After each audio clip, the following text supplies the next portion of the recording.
Երևան մեկ քարայրը, որը գտնվում է Երևանյան լճի հարևանությամբ, հնագիտական ուսումնասիրությունների հանգրվան է եղել դեռևս 1968-ից 1977 թվականներին։ Հնագետ Բենիկ Երիցյանի փորձագիտական ղեկավարությամբ այս պատմական վայրն անգնահատելի պատկերացումներ է տվել տարածաշրջանի հնագույն ժառանգության վերաբերյալ։ Այս քարանձավի մանրակրկիտ ուսումնասիրությունը առանցքային դեր է խաղացել վաղ մարդկանց ապրելակերպի եւ զարգացման փուլերը լուսաբանելու գործում։ Քարայրը նաև շատ հետաքրքիր է նրանով, որ այնտեղից հայտնաբերվել է շուրջ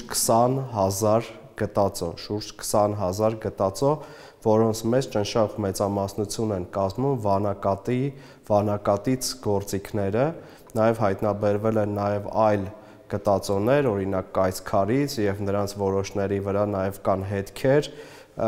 մաշվածության հետքեր, այլ հետքեր, որոնք ցույց են տալիս, որ նրանցով կտրել են, քերել են տարբեր իրեր։ Գտածոների թվում կա աշխատանքային գործիքների բազմազան տեսականի, ինչպիսիք են դանակներ, քերիչներ, շեղբեր եւ որսորդական զենքեր, որոնք պատրաստված են այնպիսի նյութերից, ինչպիսիք են օբսիդիանը, կայծքարը եւ բազալտը։ Այս նմուշները պահվում են Երևանի պատմության թանգարանում, որտեղ փորձել են մանրակերտի տեսքով ներկայացնել քարայրը։ Մեզ մոտ, կոնկրետ մեր մոտ թանգարանում պահվում են այդ 20,167 առարկաները, որոնց մի մասը հիմա ցուցադրվում է, մի մասն էլ պահոցում են պահվում, եւ այդ առարկաները շատ մեծ հետաքրքրություն են ներկայացնում, մասնագետների կողմից շատ գալիս են, ուսումնասիրում են տարբեր երկրներից, Լեհաստանից, տարբեր տեղերից գալիս են եւ